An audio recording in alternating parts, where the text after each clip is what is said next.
আমরা সারা জীবন একটা জিনিসের অপেক্ষায় কাটিয়ে দিই। আমরা ভাবি আরেকটু টাকা জমালেই আমি সুখী হব, বিয়েটা করলেই জীবন সেটেল হবে, বা রিটায়ারমেন্টের পর শান্তিতে থাকব। কিন্তু সেই শান্তি আর আসে না। কেন জানেন? কারণ আমরা সুখকে ভবিষ্যতের জন্য জমিয়ে রাখি। কিন্তু দ্য পাওয়ার অফ মাও বলছে সুখ ভবিষ্যতে নেই, সুখ আছে এখনই। কিন্তু সেটা কিভাবে পাওয়া সম্ভব? হ্যালো বন্ধুরা, আমি বুলবুল, আর বুক এক্সপ্লোরারে আপনাকে স্বাগতম। আজ আমরা এমন একটি বই নিয়ে আলোচনা করতে যাচ্ছি যেটাকে শুধু একটা বই বললে ভুল হবে। এটা একটা গাইড বুক, আমাদের চেতনা বা কনশাসনেসকে জাগিয়ে তোলার জন্য। বইটির নাম দ্য পাওয়ার অফ নাও, লিখেছেন বর্তমান সময়ের অন্যতম সেরা আধ্যাত্মিক শিক্ষক এখার্ট টোলে। নিউ ইয়র্ক টাইমসের বেস্টসেলার তালিকায় বইটি বছরের পর বছর ধরে শীর্ষে ছিল। সারা বিশ্বের কোটি কোটি মানুষ এই বইটি পড়েছে। কিন্তু কেন? কারণ এই বইটি এমন একটি সমস্যার সমাধান দেয় যা আমাদের সবার জীবনেই আছে। সেটা হলো মনের অস্থিরতা। আমরা শারীরিক ব্যথার ওষুধ খাই, কিন্তু মনের ভেতরে যে অবিরাম চিন্তার ঝড় চলে তার কোনো ওষুধ আমরা পাই না। এই বইটি সেই ওষুধ। যেহেতু আমরা এই বইটির গভীরে যাব এবং প্রতিটি কনসেপ্ট বিস্তারিত বুঝব, তাই আমি চাইব আপনারা পুরো ভিডিওটি খুব মনোযোগ দিয়ে দেখুন, প্রয়োজনে নোট নিন। কারণ আগামী 1 ঘন্টা আমরা যা আলোচনা করব তা আপনার চিন্তার জগৎকে পুরোপুরি বদলে দিতে পারে। তবে মূল আলোচনায় যাওয়ার আগে আমাদের জানতে হবে এই বইয়ের পেছনের মানুষটিকে। এখার্ট টোলে কে? তিনি কি জন্ম থেকেই এমন জ্ঞানী বা শান্ত ছিলেন? একদমই না। বরং তার গল্পটা শুনলে আপনি অবাক হবেন। তার জীবন শুরু হয়েছিল চরম হতাশা আর অন্ধকারের মধ্য দিয়ে। এখার্ট টোলের বয়স তখন 29 বছর। তিনি ইংল্যান্ডে থাকতেন। এই জীবনের এই পর্যায়ে তিনি ছিলেন একজন চরম ডিপ্রেসড মানুষ। তার মনে হতো জীবনটা অর্থহীন। তিনি সারাক্ষণ উদ্বেগে ভুগতেন, রাতে ঘুমাতে পারতেন না। তার মনের অবস্থা এতটাই খারাপ ছিল যে তিনি প্রায়ই আত্মহত্যার কথা ভাবতেন। তার মনে হতো এই পৃথিবীর বোঝা আর তিনি বইতে পারছেন না। একদিন গভীর রাতে তার ঘুম ভেঙে যায়। ঘুম ভাঙার পর তার মনে হয় এক অসহ্য ভয় আর বিষণ্ণতা তাকে ঘিরে ধরেছে। মনের ভেতরের অন্ধকারটা যেন সেই রাতে অন্য যে কোনো সময়ের চেয়ে বেশি তীব্র ছিল। তিনি মনে মনে ভাবলেন, আমি আর বাঁচতে চাই না, এই কষ্ট সহ্য করার কোনো মানে হয় না। ঠিক সেই মুহূর্তে তার মাথায় একটা অদ্ভুত চিন্তা এলো। তিনি নিজের মনেই বলছিলেন, I can not live with myself any longer, অর্থাৎ আমি আর নিজের সাথে বাস করতে পারছি না। হঠাৎ করেই তিনি এই বাক্যটি নিয়ে থমকে গেলেন। তিনি ভাবলেন, আমি আর নিজের সাথে বাস করতে পারছি না, এটার মানে কি? এখানে কি আমরা দুইজন? একটা হলো আমি, আই, আরেকটা হলো আমার নিজ বা মন, মাইসেলফ। যাকে সহ্য করতে পারছি না সে কে, আর যে সহ্য করতে পারছে না সেই বা কে? এই প্রশ্নটি তার মনের গভীরে একটা তীব্র আলোড়ন সৃষ্টি করল। তার মনে হলো সম্ভবত তারা দুইজন আলাদা সত্তা। একটি হলো তার আসল অস্তিত্ব, আর অন্যটি হলো তার মন, যা সারাক্ষণ বকবক করে এবং তাকে কষ্ট দেয়। এই উপলব্ধির সাথে সাথেই তার মস্তিষ্কের চিন্তার স্রোত হঠাৎ করে বন্ধ হয়ে গেল। ভয়ের একটা ঘূর্ণি তাকে যেন ভেতরে নিয়ে যাচ্ছিল। তিনি ভয়ে কাঁপছিলেন, কিন্তু ভেতর থেকে একটা আওয়াজ এলো, কোনো কিছুতে বাধা দিও না, নিজেকে ছেড়ে দাও। তিনি তাই করলেন, এবং এরপর তিনি জ্ঞান হারালেন। পরের দিন সকালে যখন তার ঘুম ভাঙল, তিনি দেখলেন পৃথিবীটা সম্পূর্ণ অন্যরকম লাগছে। জানলার বাইরের পাখির ডাক, সূর্যের আলো, সবকিছুই মনে হচ্ছিল নতুন, যেন তিনি আজই প্রথম পৃথিবীতে এসেছেন। তার মনের সেই পুরনো অস্থিরতা, সেই ডিপ্রেশন, সেই আত্মহত্যার ইচ্ছা সব উধাও হয়ে গেছে। তার জায়গায় এসেছে এক গভীর প্রশান্তি বা পিস। তিনি বুঝতে পারলেন না তার সাথে কি হয়েছে। পরবর্তী কয়েক বছর তিনি কোনো কাজ না করে লন্ডনের পার্কের বেঞ্চে বসে কাটিয়ে দিলেন। তিনি শুধু প্রকৃতির দিকে তাকিয়ে থাকতেন আর এক গভীর আনন্দে ডুবে থাকতেন। মানুষ তাকে পাগল ভাবত, কিন্তু তিনি ছিলেন পৃথিবীর সবচেয়ে সুখী মানুষ। পরে তিনি বুঝতে পারেন সেই রাতে তার ইগো বা মিথ্যা আমি, যা তার মনের তৈরি, সেটা ভেঙে পড়েছিল। তিনি তার মন বা মাইন্ড থেকে নিজেকে আলাদা করতে পেরেছিলেন। তিনি বুঝতে পেরেছিলেন অতীত বা ভবিষ্যৎ বলে কিছু নেই, আছে শুধু বর্তমান বা দ্য নাও। আর এই অনন্ত বর্তমানেই লুকিয়ে আছে ঈশ্বরের শক্তি। বন্ধুরা, এখার্ট টোলে সেই রাতে যা অনুভব করেছিলেন সেটা কোনো অলৌকিক ঘটনা নয়, এটা আমাদের সবার মধ্যেই সুপ্ত অবস্থায় আছে। আমরা শুধু আমাদের মনের কোলাহলে সেটা শুনতে পাই না। আজকের এই ভিডিওতে আমরা এখার্ট টোলের দেখানো পথ ধরেই হাঁটব। আমরা জানব কিভাবে আমরাও আমাদের মনের দাসত্ব থেকে মুক্তি পেতে পারি। আমরা এই ভিডিওতে বইয়ের প্রধান 10টি অধ্যায় এবং কনসেপ্টকে ভেঙে ভেঙে আলোচনা করব। আমরা জানব আপনি আপনার মন নন, এই কনসেপ্টটি আসলে কি, কিভাবে পেইন বডি বা ব্যথার শরীর আমাদের নিয়ন্ত্রণ করে, এবং সবশেষে কিভাবে দৈনন্দিন জীবনের নাও বা বর্তমান মুহূর্তে থাকার প্র্যাকটিস করা যায়।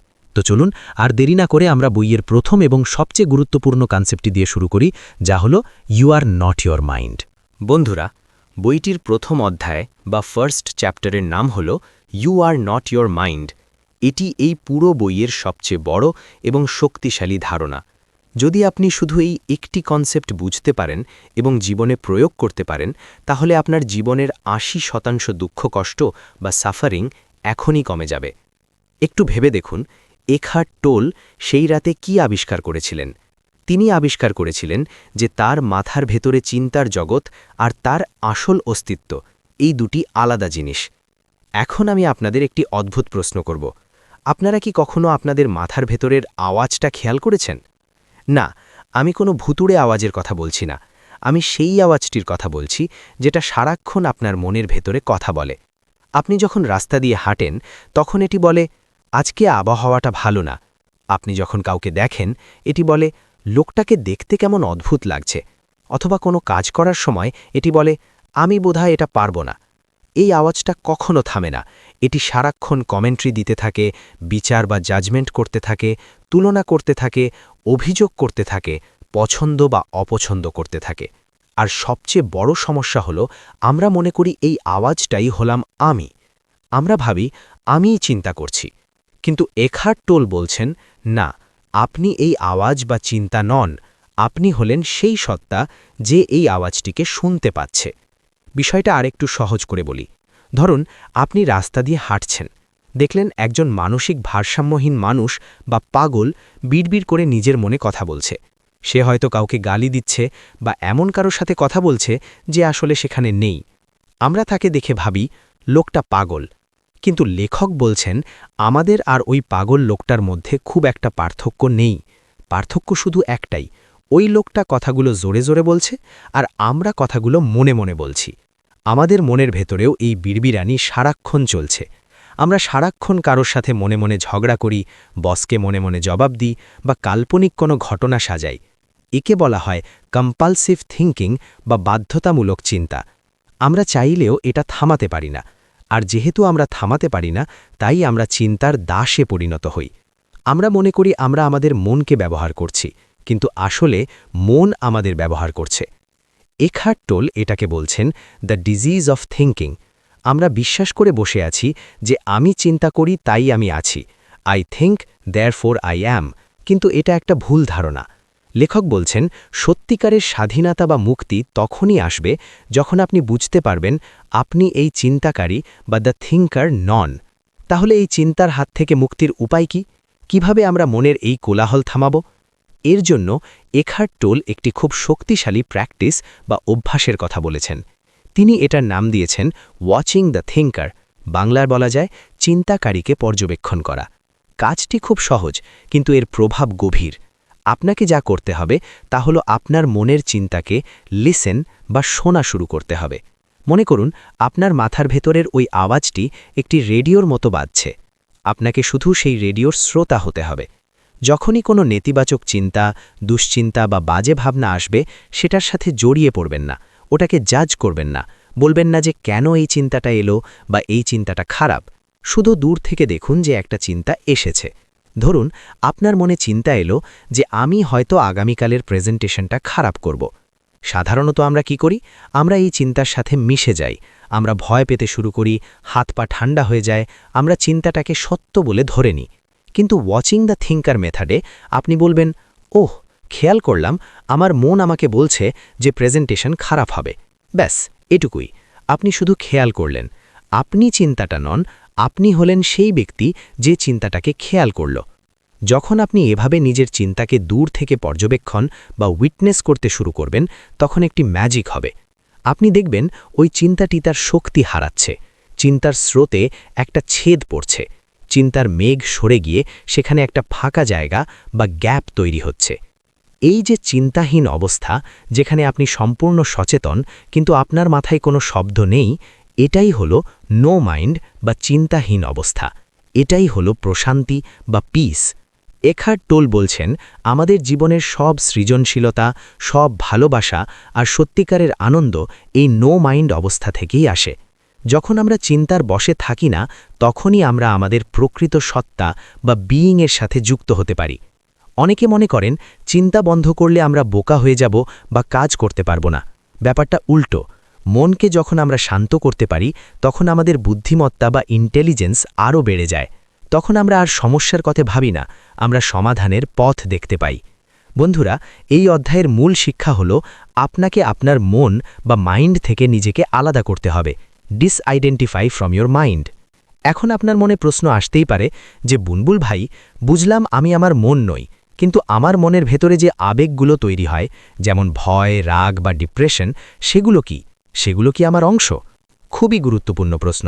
চিন্তার সাথে আবেগের একটা গভীর সম্পর্ক আছে, আর এখান থেকেই জন্ম নেয় এখার্ট টোলের আরেকটা বিখ্যাত কনসেপ্ট, যাকে তিনি বলেন দ্য পেইন বডি। এটি আমাদের ভেতরে লুকিয়ে থাকা এক অদৃশ্য পরজীবী, যা আমাদের দুঃখ দিয়ে বাঁচিয়ে রাখে। পরের সেগমেন্টে আমরা জানব এই ভয়ঙ্কর পেইন বডি কী এবং কিভাবে এটাকে শরীর থেকে বের করা যায়। আপনারা অবাক হবেন জেনে যে আমরা অনেকেই অজান্তে এই পেইন বডিকে খাবার দিয়ে বড় করছি। চলুন পরের অংশে সেটা বিস্তারিত আলোচনা করি। বন্ধুরা, আগের সেগমেন্টে আমরা জেনেছি যে আমরা আমাদের মন নই, কিন্তু এখন প্রশ্ন হল মনের সাথে শরীরের সম্পর্ক কী এবং কেন আমরা মাঝে মাঝে এমন অনুভব করি যে কোনো অদৃশ্য শক্তি আমাদের ভেতর থেকে নিয়ন্ত্রণ করছে। এখার্ট টোল বলছেন, আবেগ বা ইমোশন হল মনের প্রতি শরীরের প্রতিক্রিয়া। বিষয়টা একটু বুঝিয়ে বলি। ধরুন, আপনি শুয়ে শুয়ে ভাবছেন যে আপনার বাড়িতে চোর এসেছে। বাস্তবে চোর আসেনি, এটা শুধু আপনার একটা চিন্তা। কিন্তু আপনার শরীর কি সেটা জানে? না, আপনার শরীর সাথে সাথে রিয়্যাক্ট করবে। আপনার বুক ধড়ফড় করবে, হাত পা ঘামবে, শরীর ফাইট অর ফ্লাইট মোডে চলে যাবে। অর্থাৎ মন যা চিন্তা করে, শরীর সেটাকে সত্য বলে মেনে নেয় এবং সেই অনুযায়ী প্রতিক্রিয়া দেখায়। আর এই প্রতিক্রিয়ার নামই হল আবেগ বা ইমোশন। এখন সমস্যা হল, আমরা যারা সারাক্ষণ নেতিবাচক চিন্তা করি, অতীতের দুঃখ বা ভবিষ্যতের ভয়, আমাদের শরীর সারাক্ষণ সেই অনুযায়ী নেতিবাচক আবেগ তৈরি করতে থাকে। কিন্তু এই আবেগগুলো তো কোথাও যায় না, এগুলো আমাদের শরীরের ভেতরে, আমাদের কোষের ভেতরে জমা হতে থাকে। ছোটবেলার কোনো কষ্ট, কোনো অপমানের স্মৃতি, প্রিয়জনকে হারানোর ব্যথা, ব্যর্থতার গ্লানি, এই সব পুরনো জমে থাকা আবেগ মিলে আমাদের ভেতরে একটা নেতিবাচক শক্তির ক্ষেত্র তৈরি করে। এখার্ট টোল এই ভয়ঙ্কর জিনিসটার নাম দিয়েছেন the pain body. Pain body হল আমাদের ভেতরে বাস করা এক অদৃশ্য পরজীবীর মতো। এটা একটা আলাদা সত্তা যা আপনার শরীরের ভেতরেই থাকে। এর একমাত্র কাজ হল আপনাকে দুঃখী করে রাখা। আপনারা হয়তো এমন অনেক মানুষ দেখেছেন বা হয়তো নিজের ভেতরেই খেয়াল করেছেন যে সবকিছু ঠিকঠাক থাকার পরেও হঠাৎ করে মন খারাপ হয়ে যায়। কোনো কারণ নেই, তবু বুকের ভেতরটা ফাঁকা লাগে। অথবা খুব তুচ্ছ একটা ঘটনায় আপনি হয়তো প্রচণ্ড রেগে গেলেন। পরে ভাবলেন, এত সামান্য ব্যাপারে আমি এত রিয়্যাক্ট কেন করলাম? এখার্ট টোল বলছেন, এটা আপনি করেননি, এটা করেছে আপনার ভেতরের সেই পেইন বডি। পেইন বডি বেশিরভাগ সময় সুপ্ত বা ঘুমন্ত অবস্থায় থাকে, কিন্তু মাঝে মাঝে এটা জেগে ওঠে। কখন জাগে? যখন এর খাবার প্রয়োজন হয়। এখন প্রশ্ন হল, পেইন বডির খাবার কি? পেইন বডির প্রিয় খাবার হল দুঃখ বা পেইন। যেহেতু এটি নিজেই ব্যথার তৈরি, তাই এটি আনন্দ বা সুখ হজম করতে পারে না। এটি চায় আরও ব্যথা, আরও কষ্ট, আরও ড্রামা। তাই যখন পেইন বডি জেগে ওঠে, হাংরি পেইন বডি, তখন সে আপনার মনের দখল নিয়ে নেয়। সে তখন আপনার মাথায় এমন সব নেতিবাচক চিন্তা ঢোকাতে থাকে যা আপনাকে আরও দুঃখী করবে। সে আপনাকে দিয়ে এমন সব কথা বলাবে যা আপনার সম্পর্ক নষ্ট করবে। সে আপনাকে দিয়ে ঝগড়া বাঁধানোর চেষ্টা করবে। কারণ আপনি যখনই রেগে যাবেন, কাঁদবেন বা কষ্ট পাবেন, তখনই পেইন বডি সেই নতুন কষ্টটা খেয়ে আবার শক্তিশালী হবে। বন্ধুরা, এটা শোনাটা একটু ভয়ঙ্কর মনে হতে পারে আমাদের ভেতরে কোনো এলিয়েন বাস করছে। কিন্তু এখার্ট টোল বলছেন, পেইন বডি আসলে অন্ধকারের মতো। অন্ধকার যতই গাঢ় হোক, আলোর সামনে সে টিকতে পারে না। তাহলে এই পেইন বডি থেকে মুক্তির উপায় কি? লেখক বলছেন, পেইন বডি টিকে থাকে আমাদের অচেতনতা বা আনকনশাসনেসের উপর ভর করে।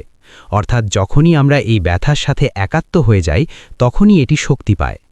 মুক্তি পাওয়ার উপায় হল, যখনই আপনি টের পাবেন আপনার ভেতরে রাগ, দুঃখ বা কোনো নেতিবাচক আবেগ তৈরি হচ্ছে, সাথে সাথে সচেতন হয়ে যান। নিজেকে বলুন, ওহ, আমার পেইন বডি এখন জেগে উঠেছে। সে আমাকে দিয়ে এখন ঝগড়া করাতে চাইছে বা আমাকে ডিপ্রেসড করতে চাইছে। যখনই আপনি এটাকে চিনতে পারবেন, তখনই এর ক্ষমতা অর্ধেক কমে যাবে। কারণ আপনি এখন আর এটার সাথে মিশে নেই, আপনি এটাকে দূর থেকে দেখছেন। আপনি হলেন দ্য ওয়াচার। সবচেয়ে গুরুত্বপূর্ণ প্র্যাকটিস হল ব্যথাটাকে অনুভব করা, কিন্তু সেটা নিয়ে চিন্তা না করা। ধরুন আপনার খুব মন খারাপ, আপনি মনের ওই ভারী ভাবটা অনুভব করুন। শরীরের কোথায় কষ্টটা হচ্ছে সেটা খেয়াল করুন, কিন্তু ভুলেও মনের ভেতরে কোনো গল্প বানাবেন না। মানে আমার জীবনটা শেষ, আমার সাথে সবাই খারাপ ব্যবহার করে, এই ধরনের চিন্তার সাথে ওই আবেগকে যুক্ত করবেন না। যখনই আপনি আবেগকে চিন্তা থেকে আলাদা করে ফেলবেন, তখনই পেইন বডি আর খাবার পাবে না। আগুনের মধ্যে কাঠ না দিলে যেমন আগুন নিভে যায়, তেমনি নতুন চিন্তার জ্বালানি না দিলে পেইন বডিও আস্তে আস্তে দুর্বল হয়ে মিলিয়ে যায়। এই প্রক্রিয়াকে এখার্ট টোল বলছেন ডিজলভিং দ্য পেইন বডি। তবে সাবধান, পেইন বডি খুব চতুর। সে আপনাকে বোঝানোর চেষ্টা করবে যে দুঃখী থাকাটাই স্বাভাবিক, তুমি অসুখী মানুষ, এটাই তোমার পরিচয়। অনেক মানুষ বছরের পর বছর তাদের দুঃখকে আঁকড়ে ধরে রাখে, কারণ তারা তাদের সেই দুঃখী আমির পরিচয় হারাতে ভয় পায়। তারা সুখকে ভয় পায়। কিন্তু যদি আপনি সত্যিকারের মুক্তি চান, তবে আপনাকে এই সাহসটা দেখাতে হবে। আপনাকে বুঝতে হবে আপনার ভেতরের ওই ব্যথাটা আপনি নন, ওটা শুধু একটা পুরনো জমে থাকা এনার্জি, এবং বর্তমান মুহূর্তের সচেতনতার আলো দিয়ে ওটাকে গলিয়ে ফেলা সম্ভব। বন্ধুরা, আমরা এতক্ষণ মন এবং আবেগ নিয়ে কথা বললাম, কিন্তু এই সব কিছুর মূলে রয়েছে একটা বিশাল ভিলেন, যাকে এখার্ট টোল বলছেন সবচেয়ে বড় ইলিউশন বা মায়া। সেটা হলো সময় বা টাইম। আমরা ভাবি সময় খুব বাস্তব, কিন্তু লেখক বলছেন সময় আসলে একটা ভ্রম। অতীত আর ভবিষ্যৎ বলে কিছুই নেই। এই কনসেপ্টটি বোঝা একটু কঠিন হতে পারে, কিন্তু একবার বুঝে গেলে আপনার জীবনের দিকে তাকানোর ভঙ্গি বদলে যাবে। চলুন পরের সেগমেন্টে আমরা সময়ের এই রহস্য উদ্ঘাটন করি এবং জানি কেন লেখক বলছেন দ্য নাও বা বর্তমানই একমাত্র সত্য। বন্ধুরা, এখন আমরা বইটির সবচেয়ে গভীর এবং সম্ভবত সবচেয়ে কঠিন কনসেপ্টটিতে প্রবেশ করব। এখার্ট টোল এই বইতে এমন একটি কথা বলেছেন যা সাধারণ মানুষের মাথা ঘুরিয়ে দিতে পারে। তিনি বলেছেন সময় বা টাইম আসলে একটি ইলিউশন বা ভ্রম, এর কোনো বাস্তব অস্তিত্ব নেই। আপনি হয়তো বলবেন, বুলবুল ভাই এটা কি বলছেন, সময় নেই মানে? এই যে আমি ভিডিওটা দেখছি, সময় তো চলেই যাচ্ছে, আমার বয়স বাড়ছে, দিন শেষ হয়ে রাত হচ্ছে, এগুলো কি মিথ্যে? না, এগুলো মিথ্যে নয়, কিন্তু আমরা সময়কে যেভাবে দেখি, সমস্যাটা সেখানে। এখার্ট টোল বলছেন, আপনি কি কখনো এমন কোনো কিছু করেছেন বা অনুভব করেছেন যা বর্তমান মুহূর্তের বাইরে ঘটেছে? একটু ভেবে দেখুন তো। আপনি যা কিছু করেছেন তা তখনকার বর্তমানেই করেছিলেন। আপনি ভবিষ্যতে যা করবেন সেটাও যখন করবেন, তখন সেটা বর্তমান বা নাও হয়েই আসবে। অর্থাৎ জীবন কখনোই বর্তমান মুহূর্ত ছাড়া অন্য কোথাও ঘটে না। আমাদের সমস্যা হলো আমরা ভাবি আমাদের জীবন একটা লাইনের মতো, অতীত থেকে ভবিষ্যতের দিকে যাচ্ছে। আর এই যাত্রাপথে বর্তমান হলো খুব তুচ্ছ একটা মুহূর্ত, যেটাকে আমরা শুধু সিঁড়ি হিসাবে ব্যবহার করি ভবিষ্যতে যাওয়ার জন্য। কিন্তু টোল বলছেন, অতীত হলো আপনার মনের স্মৃতি বা মেমোরি ট্রেস, আর ভবিষ্যৎ হলো আপনার মনের কল্পনা বা প্রজেকশন। বাস্তবে অতীত বা ভবিষ্যৎ বলে কোনো জায়গা নেই যেখানে আপনি যেতে পারবেন। আপনি সবসময় এখানে এবং এখনে আছেন। এই বিষয়টিকে আরও পরিষ্কার করার জন্য লেখক সময়কে দুই ভাগে ভাগ করেছেন। এটা বোঝা আমাদের জন্য খুব জরুরি। 1 ক্লক টাইম বা ঘড়ির সময়, 2 সাইকোলজিক্যাল টাইম বা মানসিক সময়। ক্লক টাইম বা ঘড়ির সময় এটা হলো প্র্যাকটিক্যাল বা ব্যবহারিক সময়। যেমন আপনি জানেন আগামীকাল সকাল 10টায় আপনার মিটিং আছে, বা আপনি জানেন গত বছর আপনি একটা ভুল করেছিলেন এবং সেখান থেকে শিক্ষা নিয়ে আপনি এখন সাবধান হয়েছেন। ঘড়ির সময় আমাদের দৈনন্দিন জীবন চালানোর জন্য প্রয়োজন। বিল দেওয়া, অ্যাপয়েন্টমেন্ট ঠিক করা, কোনো লক্ষ্যে কাজ করা, এগুলোর জন্য সময়ের ব্যবহার ঠিক আছে। সাইকোলজিক্যাল টাইম বা মানসিক সময়, সমস্যা শুরু হয় এখানে। মানসিক সময় হলো যখন আপনি অতীত বা ভবিষ্যতের সাথে নিজের পরিচয় বা সুখকে বেঁধে ফেলেন। উদাহরণ দিই, ধরুন আপনি অফিসে যাওয়ার জন্য তৈরি হচ্ছেন। আপনার মনের মধ্যে চিন্তা চলছে, ইস, মিটিংটা নিয়ে খুব টেনশন হচ্ছে, ভবিষ্যৎ। অথবা বস আমাকে গত সপ্তাহে সবার সামনে অপমান করেছিল, আমি সেটা ভুলতে পারছি না, অতীত। এই যে আপনি শারীরিকভাবে ঘরে আছেন কিন্তু মানসিকভাবে আপনি ভবিষ্যতে বা অতীতে ঘুরে বেড়াচ্ছেন, এটাই হলো সাইকোলজিক্যাল টাইম। আর এখার্ট টোল বলছেন, পৃথিবীর সমস্ত দুঃখ, দুশ্চিন্তা এবং গিল্ট বা অপরাধবোধের জন্ম হয় এই মানসিক সময় থেকে। তিনি একটি খুব সুন্দর সমীকরণ দিয়েছেন। আপনি যদি অতীত নিয়ে বেশি চিন্তা করেন, আপনার মধ্যে ডিপ্রেশন, অনুশোচনা বা ক্ষোভ তৈরি হবে। আপনি যদি ভবিষ্যৎ নিয়ে বেশি চিন্তা করেন, আপনার মধ্যে উদ্বিগ্নতা, টেনশন বা ভয় তৈরি হবে। অর্থাৎ ভয় বা দুশ্চিন্তা বাস্তবে নেই, এগুলো আছে ভবিষ্যতে, আর আপনি আছেন বর্তমানে। এই যে বাস্তব বা প্রেজেন্ট এবং কল্পনা বা ফিউচারের মধ্যে দূরত্ব, এটাই হলো স্ট্রেস বা মানসিক চাপ। আমরা অনেকেই বলি, একদিন আমি সুখী হব। আমরা ভাবি, যখন আমার অনেক টাকা হবে বা যখন আমি রিটায়ার করব, তখন আমি শান্তিতে থাকব।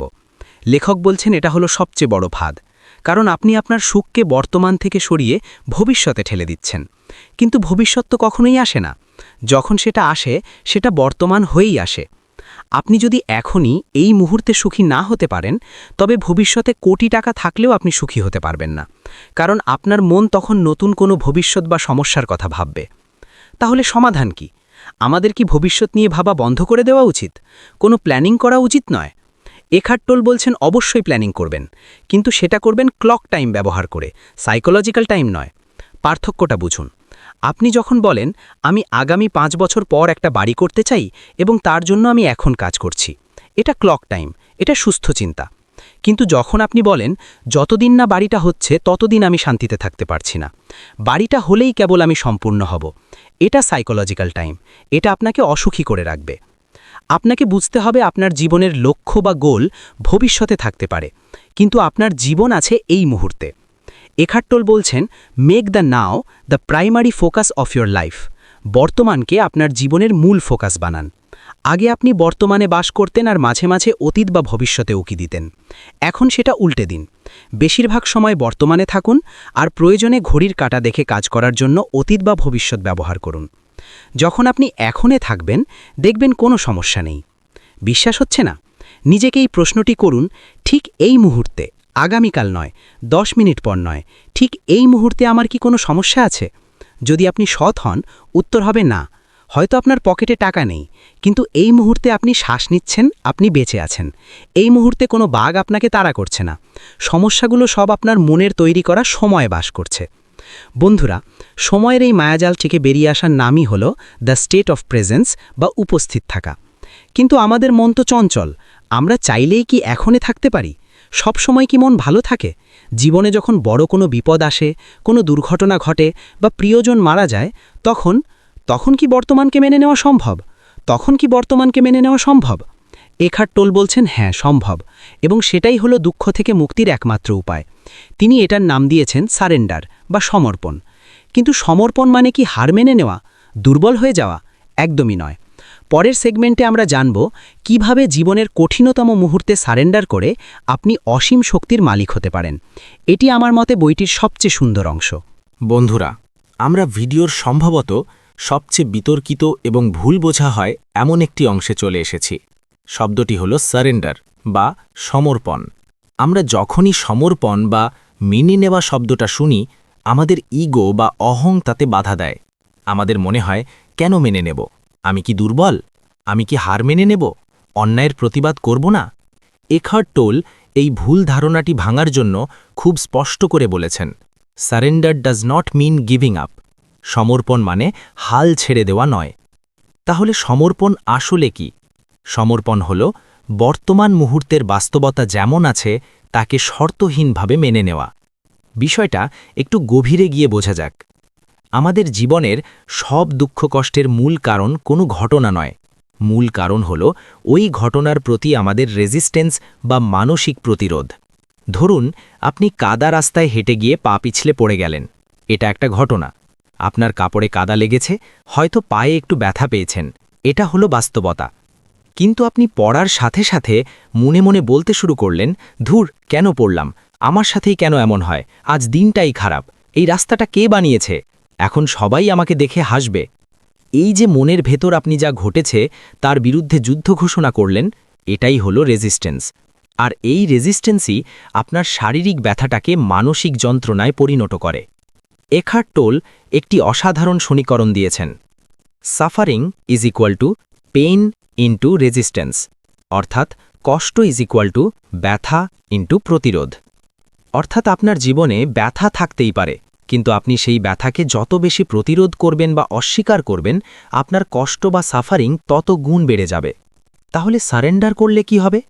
আপনি যদি কাদায় পড়ে যাওয়ার পর মনে মনে বলেন, ওকে, আমি কাদায় পড়ে গেছি, এটাই বর্তমান মুহূর্তের সত্য, ব্যাস, সাথে সাথে মনের ভেতরের যুদ্ধটা থেমে যাবে। আপনি তখন শান্ত মাথায় ভাববেন, এখন আমার কি করা উচিত? উঠে কাপড় পরিষ্কার করা উচিত। দেখুন, সমর্পণ আপনাকে কাজ করতে বাধা দেয় না, বরং সমর্পণ আপনাকে আবেগের নাটক থেকে বের করে এনে কাজের ফোকাস দেয়। এখার্ট টোল লেখক আমাদের জীবনের যে কোনো নেতিবাচক পরিস্থিতি বা আনহ্যাপিনেস থেকে বের হওয়ার জন্য 3টি শক্তিশালী অপশন দিয়েছেন। আপনি যখনই কোনো বাজে পরিস্থিতিতে পড়বেন, হোক সেটা জঘন্য চাকরি, খারাপ সম্পর্ক বা ট্রাফিক জ্যাম, আপনার হাতে মাত্র 3টে পথ খোলা আছে। 1. চেঞ্জ দ্য সিচুয়েশন, পরিস্থিতি পরিবর্তন করুন। 2. লিভ দ্য সিচুয়েশন, পরিস্থিতি ত্যাগ করুন। 3. অ্যাকসেপ্ট দ্য সিচুয়েশন কমপ্লিটলি, পরিস্থিতিটি পুরোপুরি মেনে নিন। এর বাইরে চতুর্থ কোনো পথ নেই। চতুর্থ পথটি হল কিছুই না করা এবং সারাক্ষণ অভিযোগ বা কমপ্লেন করে যাওয়া। আর দুঃখজনকভাবে পৃথিবীর অধিকাংশ মানুষ এই চতুর্থ পথেই সারা জীবন কাটিয়ে দেয়। আসুন উদাহরণ দিয়ে বুঝি। ধরুন আপনি এমন এক অফিসে চাকরি করেন যেখানে বস খুব খারাপ ব্যবহার করে এবং কাজের পরিবেশ বিষাক্ত। আপনি এখন কি করবেন? Option 1, change. আপনি বসের সাথে কথা বলুন, এইচআরে কমপ্লেন করুন অথবা পরিবেশ বদলানোর চেষ্টা করুন, অর্থাৎ অ্যাকশন নিন। Option 2, leave. যদি পরিবর্তন সম্ভব না হয়, চাকরি ছেড়ে দিন, নতুন চাকরি খুঁজুন, ওই জায়গা থেকে সরে আসুন। Option 3, accept. যদি চাকরি ছাড়া সম্ভব না হয়, হয়তো আপনার টাকার খুব দরকার এবং বসকেও বদলানো সম্ভব না হয়, তবে আপনাকে টোটাল সারেন্ডার করতে হবে। এখানে সারেন্ডার মানে এই নয় যে আপনি বসের অন্যায়কে সমর্থন করবেন। এর মানে হলো আপনি মনে মনে মেনে নেবেন যে এই মুহূর্তে আমার বস চিৎকার করছে, এটাই বাস্তবতা। আপনি ভেতর থেকে কোনো রেজিস্ট্যান্স তৈরি করবেন না, আপনি তাকে জাজ করবেন না, আপনি শুধু কাজটা করে যাবেন। যখন আপনি ভেতর থেকে শান্ত হয়ে যাবেন, তখন বসের চিৎকার আর আপনাকে কষ্ট দিতে পারবে না, কারণ আপনার ইগো সেখানে নেই যে আঘাত পাবে। মজার ব্যাপার হলো, এখার্ট টোল বলছেন, যখন আপনি এভাবে সারেন্ডার করেন, তখন আপনার চারপাশের পরিস্থিতিও জাদুকরীভাবে বদলাতে শুরু করে। হয়তো বস হঠাৎ বদলি হয়ে যাবে, অথবা আপনি ভালো কোনো সুযোগ পেয়ে যাবেন, কারণ আপনি আর ওই নেগেটিভ এনার্জি ফিড করছেন না। Surrender to what is, say yes to life and see how life suddenly starts working for you rather than against you. অনেকে ভাবেন মেনে নেওয়া মানেই বুঝি অ্যাকশন না নেওয়া। ধরুন আপনি চোরাবালিতে আটকে গেছেন। এখন আপনি যদি চিৎকার করেন, হাত পা ছোড়াছুড়ি করেন, রেজিস্ট্যান্স, তাহলে আপনি আরও দ্রুত ডুবে যাবেন। কিন্তু যদি আপনি শান্ত হন, মেনে নেন যে আপনি আটকে আছেন, সারেন্ডার, এবং ধীরে ধীরে বুদ্ধি খাটিয়ে বের হওয়ার চেষ্টা করেন, তবেই আপনি বাঁচবেন। তাই এখার্ট টোলের শিক্ষা হল, আগে বর্তমানকে মেনে নিন, তারপর সেখান থেকে অ্যাকশন নিন। রাগের বশবর্তী হয়ে নেওয়া অ্যাকশন আর শান্ত মনে নেওয়া অ্যাকশনের ফলাফল সম্পূর্ণ আলাদা হয়। তবে হ্যাঁ, জীবনে এমন কিছু পরিস্থিতি আসে যখন কিছুই করার থাকে না, যেমন প্রিয়জনের মৃত্যু বা কোনো দুরারোগ্য ব্যাধি। তখন কি করব? তখন তো চেঞ্জ বা লিভ কোনোটিই কাজ করবে না। তখন একমাত্র পথ কমপ্লিট সারেন্ডার। যখন আপনি অসহ্য মানসিক যন্ত্রণার মধ্যে দিয়ে যান এবং বুঝতে পারেন পালানোর কোনো পথ নেই, তখন যদি আপনি হাল ছেড়ে দিয়ে বলেন, আমি মেনে নিলাম, সাথে সাথে আপনার ভেতরে এক অসীম প্রশান্তি নেমে আসবে। এটাকে বলা হয় the piece that passes all understanding. আপনার বাইরে ঝড় চলছে, কিন্তু ভেতরে আপনি গভীর সমুদ্রের মতো শান্ত। এটাই হলো সারেন্ডারের শক্তি। এটা আপনাকে দুর্বল করে না, এটা আপনাকে এমন এক শক্তিতে রূপান্তর করে যা পৃথিবীর কোনো কিছু ভাঙতে পারে না। বন্ধুরা, আমরা ভিডিওর প্রায় শেষ প্রান্তে চলে এসেছি। আমরা মন, সময়, পেইন বডি এবং সারেন্ডার নিয়ে অনেক গভীর আলোচনা করলাম, কিন্তু এখন আসল প্রশ্ন হলো, এই জ্ঞান নিয়ে আমরা কি করব? কাল সকালে ঘুম থেকে ওঠার পর আপনি কিভাবে এই বইটিকে আপনার প্র্যাকটিক্যাল লাইফে ব্যবহার করবেন? এই ভিডিওর শেষ অংশে আমি আপনাদের দেব একটি অ্যাকশন প্ল্যান। বইটি পড়ে আমি নিজের জন্য এবং আপনাদের জন্য 5টি সহজ অভ্যাসের তালিকা করেছি। আপনি যদি কাল থেকে এই 5টি কাজ শুরু করেন, তবে আপনার জীবন আর আগের মতো থাকবে না। বন্ধুরা, জ্ঞান শুধু মাথায় জমিয়ে রাখলে তা বোঝা হয়ে যায়, কিন্তু জীবনে প্রয়োগ করলে তা শক্তিতে পরিণত হয়। আমরা এখার্ট টোলের গভীর দর্শন নিয়ে আলোচনা করলাম, কিন্তু এই ভিডিওটি শেষ করার পর আপনি যখন আপনার ফোনটি রেখে দেবেন, তখন আপনি কি করবেন? আগামীকাল থেকে আপনার জীবনটা যাতে একটু হলেও বদলায়, তার জন্য আমি দ্য পাওয়ার অফ নাও থেকে 5টি সহজ প্র্যাকটিক্যাল অভ্যাসের তালিকা করেছি। এগুলোকে বলা যায় দ্য 5 হ্যাবিটস অফ প্রেজেন্স। দৈনন্দিন কাজকে ধ্যানে রূপান্তর করুন। Turn daily tasks into meditation. আমরা ভাবি ধ্যান বা মেডিটেশন করার জন্য আলাদা করে চোখ বন্ধ করে বসতে হয়। একহার্ট টোল বলছেন, না, আপনি যখন হাত ধোবেন তখন শুধু হাত ধোয়ার দিকেই মনোযোগ দিন। জলের স্পর্শ অনুভব করুন, সাবানের গন্ধ নিন। আপনি যখন সিঁড়ি দিয়ে উঠবেন প্রতিটি পদক্ষেপে মনোযোগ দিন। আমরা সাধারণত কাজগুলো করি শুধু শেষ করার জন্য, কিন্তু আপনি যদি কাজের ফলাফলের চেয়ে কাজের প্রক্রিয়ার উপর মনোযোগ দেন তবে সাধারণ কাজও ধ্যানে পরিণত হবে। এটি আপনার মনকে বর্তমানে ধরে রাখবে। অপেক্ষার মুহূর্তগুলোকে কাজে লাগান। Utilise the waiting time. আমাদের জীবনের অনেকটা সময় কাটে অপেক্ষায়, ট্রাফিক জ্যামে, ব্যাংকের লাইনে বা লিফটের জন্য দাঁড়িয়ে থেকে। সাধারণত এই সময়গুলোতে আমরা বিরক্ত হই বা ফোন টিপি। কাল থেকে এটা বদলান। যখনই অপেক্ষা করতে হবে সেটাকে সুযোগ হিসেবে নিন। ভাবুন, ঈশ্বর আমাকে এই 2 মিনিট সময় দিয়েছেন শুধু নিজের সাথে থাকার জন্য। বিরক্তি না এনে নিজের শ্বাস-প্রশ্বাসের দিকে মনোযোগ দিন। চারপাশের শব্দগুলো শুনুন। অপেক্ষাকে অস্বস্তি থেকে প্রশান্তিতে রূপান্তর করুন। নিজের ভেতরের শরীরকে অনুভব করুন। Feel your inner body. যখনই খুব দুশ্চিন্তা হবে বা মাথায় অনেক চিন্তা আসবে তখন আপনার মনোযোগ মাথা থেকে সরিয়ে শরীরে নিয়ে আসুন। চোখ বন্ধ করে ভাবুন, আমার হাতের তালুতে কি কোনো প্রাণশক্তি আছে? আমার পায়ের পাতায় কি কোনো অনুভূতি হচ্ছে? যখন আপনি শরীরের ভেতরের এনার্জি বা প্রাণশক্তিকে অনুভব করার চেষ্টা করেন তখন মন আর চিন্তা করতে পারে না। এটি আপনাকে তাৎক্ষণিকভাবে বর্তমানে বা নাওয়ে ফিরিয়ে আনে। বিচার করা বন্ধ করুন। স্টপ জাজিং। সারাদিন আমাদের মন সবকিছুতে লেবেল লাগাতে থাকে। এটা ভালো, ওটা খারাপ, আজকের দিনটা জঘন্য। কাল থেকে একটা খেলা খেলুন। চেষ্টা করুন সারাদিনে অন্তত 1 ঘন্টা কোনো কিছুকে জাজ না করার। বৃষ্টি হচ্ছে, এটা খারাপ নয়, এটা শুধুই বৃষ্টি। কেউ আপনার সাথে খারাপ ব্যবহার করেছে, এটা তার সমস্যা, আপনার নয়। ঘটনাকে ঘটনা হিসেবে দেখুন, তার সাথে কোনো বিশেষণ বা অ্যাডজেক্টিভ যোগ করবেন না। বিচার করা বন্ধ করলে মনে অসীম শান্তি ফিরে আসে। নিজেকে প্রশ্ন করুন। দিনে অন্তত 3-4 বার নিজেকে থামিয়ে প্রশ্ন করুন, আমি কি এখন বর্তমানে আছি নাকি অতীতে বা ভবিষ্যতে? অথবা নিজেকে প্রশ্ন করুন, এই মুহূর্তে আমার মনের ভেতরে কি চলছে? যেই মুহূর্তেই আপনি নিজেকে এই প্রশ্নটি করবেন সেই মুহূর্তেই আপনি আপনার মনের অবজারভার বা সাক্ষী হয়ে যাবেন। আপনি আবার বর্তমানে ফিরে আসবেন। সফলতার চিত্র, ট্রান্সফরমেশন। বন্ধুরা, যদি আপনারা এই ছোট ছোট অভ্যাসগুলো গড়ে তুলতে পারেন তবে আপনার জীবনটা কেমন হবে জানেন? আপনার বাইরের জীবনে হয়তো খুব বড় কোনো পরিবর্তন সাথে সাথে চোখে পড়বে না। আপনি হয়তো একই অফিসে যাবেন, একই কাজ করবেন, কিন্তু আপনার ভেতরের জগৎ সম্পূর্ণ বদলে যাবে। যে ট্রাফিক জ্যাম আগে আপনাকে রাগিয়ে দিত এখন সেটা আপনার গায়ে লাগবে না। আপনি আর ভবিষ্যতের সুখের আশায় বর্তমানকে নষ্ট করবেন না। আপনি প্রতিটা মুহূর্ত, প্রতিটা শ্বাস উপভোগ করবেন। আপনি আর আপনার মনের দাস হয়ে থাকবেন না। আপনি হবেন আপনার মনের মাস্টার। আর এটাই হলো সত্যিকারের স্বাধীনতা। এটাই হলো দ্য পাওয়ার অফ নাও। যদি আজকের এই ভিডিওটি আপনার চিন্তার জগতে একটুও নাড়া দিয়ে থাকে তবে আমার একটি ছোট্ট অনুরোধ আছে। নিচের কমেন্ট বক্সে লিখুন, আই অ্যাম প্রেজেন্ট বা আমি বর্তমানে আছি। এটি আপনার নিজের কাছে নিজের একটি প্রতিজ্ঞা হিসেবে কাজ করবে। আমি দেখতে চাই কতজন মানুষ আজ থেকে বর্তমান মুহূর্তে বাঁচার সিদ্ধান্ত নিলেন। আমি 1 ঘন্টায় যা বললাম তা এই বইয়ের গভীরতার মাত্র 1%। যদি সম্ভব হয় একহার্ট টোলের মূল বইটি 3 পড়ুন।